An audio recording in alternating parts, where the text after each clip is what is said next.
for the Mayweather fight. The stoppage, in your opinion, now you've watched it back, was it early? Would you prefer to have Adelaide Bird's husband. Adelaide Bird's husband, Robert Bird. That's all I'll say on that. Right. That's her husband. When we came face to face and we went and we done the rules thing, when Floyd was here, I was here, the ref was here, he was only staring at me. And I'm looking at him staring at me and I'm like, I could see in the peripheral of my vision that he was just looking at me and he wasn't looking at Floyd. I was almost going to say, he's fighting as well, mate, give him the fucking, give him a rules meeting. You know what I mean, what's going on there? Every time we tied up, he literally wrestled me off him. So, I don't know, it is what it is. I knew I was not going to get a fair shake out there. I thought it was an early stoppage. How the fuck can you stop a fight when there was no knockdowns or nothing previous? The round before, I almost had him dropped. I hurt him to the body. I hurt him to the body the round before. So how the fuck can you, like round 10, then stop it like that when there's a first sign of a wobble? Nah, man, you've got to let these fights go on, so. I've heard a lot. But I don't really care, you know. The whole division can hate me. The whole roster can hate me. The whole of America can hate me. I only need one American to love me, and that's Mr. Benjamin Franklin. As long as he loves me. Did you do that? Did you get caught up in the motion, the energy, the arena? I just think usually you put them shots together on a guy in my division, and they crumble. He could take it a little bit more. Now I still believe I hurt him. I mean, his face is banged up there. He's stitched up. He said he won the boxing exchanges. I don't think he did. I just think I needed to be a little bit more select, a little bit more efficient with my energy, and I needed to recognize that a bigger man, you must put the shots together a little bit more to stop a bigger man. So I'll learn from that, and I will put the shots better next time. If you hit a 155-pounder like a Dos Anjos or a 145-pounder like Edgar with those shots, are they done? I think they fold 100%. I mean, Nate is a completely different stylistic opponent than Dos Anjos. He has the range, the height. I think if it had been a scheduled fight with what it was supposed to be, I would have came out victorious, but it is what it is. Considering how vocal you are, obviously there's some brushback you heard on Twitter what Jose Aldo had said. What's your response to those who feel this is sort of some comeuppance for you? You know, there's always critics, there's always people that will celebrate a man's fall, but you know, it is what it is. I'll take it on the chin. This is the fight business. Many wins, many losses. I've lost many times before in all different forms of fighting, so well, I'll face it head on and come back like a champion that I am. And this may seem like an awkward question, but you've been on top for so long. How does it feel to lose? You've only been known winning lately. Yeah, I mean, it stings, but this is life. Sometimes we're up, sometimes we're down. What's up, gang?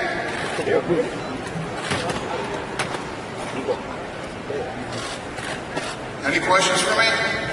Because I'm tired. Hey, Dana in the back over here. Yeah. In the back. Can you assess Conor's performance in your opinion?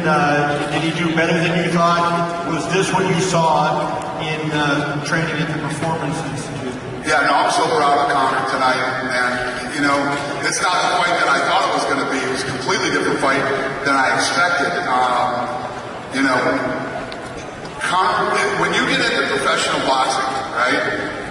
And, you know, you guys know you start 4 rounds, you fight 6 rounds. You went 10 rounds tonight with arguably the greatest to ever do it. Max Kellerman, I've been trying to get a hold of him. He ain't answering his phone right now, but he said that Conor wouldn't land 1 punch on Floyd Mayweather.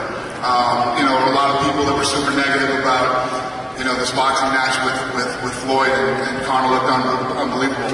I'm sure you guys probably already saw this, but if you didn't, the CompuBox numbers were in 9 of Floyd Mayweather's fights where it went 12 rounds. His opponents hit him with less than 100 punches. Conor hit him with 111 in less than 10 rounds. So it was a great fight. I'm really proud of Conor. And Dana, just to follow up on that a little bit, given how well he did in the fight, you know, against a long guy, if he chose to box again, would you endorse that and would you work with him on it? I'm sorry, what did you say, Kevin? I just said if he chose to box again, given how well he did, would you endorse that and work with him on that? I would rather he did not. You know, this isn't what he does. He's a mixed martial artist where he goes in and he fights and he uses all of his weapons, and tonight he was only allowed to use his hands. I think he did great tonight. I don't think there's anything else left to prove. I would rather he fight mixed martial arts.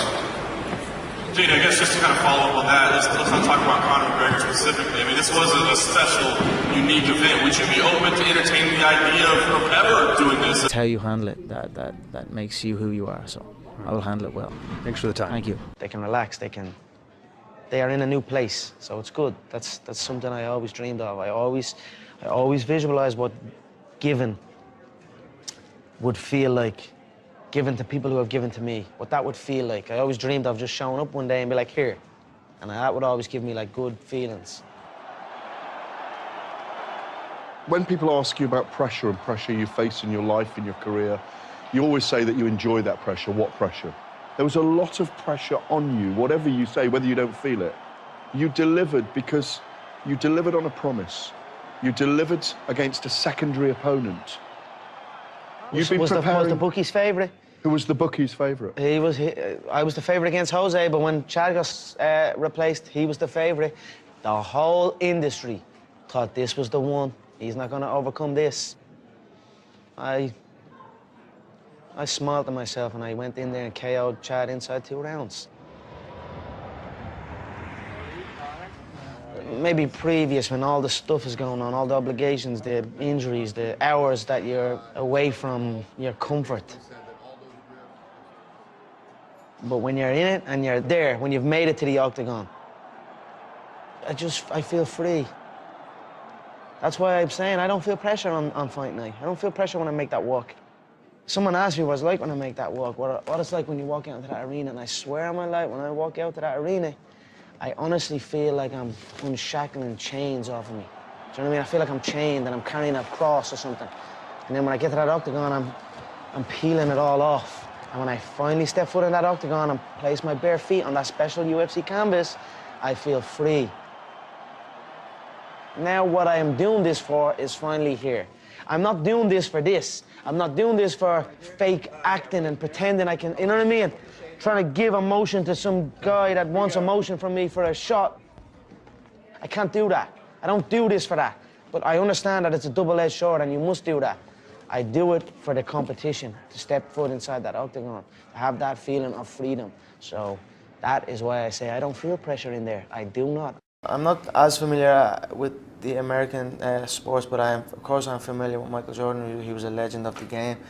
His talk on the court, not so much why did he taunt his opponent, or he did a lot. Yeah, again, this is all just confidence. You know, when you were, it's hard to be humble when you are the best. You know, it is as simple as that. If you have supreme confidence in your ability, if you are outworking, if you are surrounded by your competition and you are looking around and you are better than these people, and you are outworking these people and you are outmoving these people, it's hard not to let your confidence take over. It just builds and builds and builds, and I'm sure that was the same with Michael Jordan. And any top-level athlete, there's always the same. There's always that hint of arrogance there, that hint of cockiness. You must be insane to your game, you know. And I'm sure that is what he was, and that is what I am as well. I don't know about nothing else. I don't know about other sports.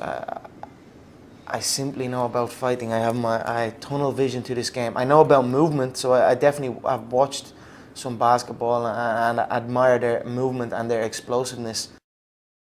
Of course I am familiar with Muhammad Ali. You don't just have him here. He is global. He is the man. Muhammad Ali was a guy that done what had not been done before.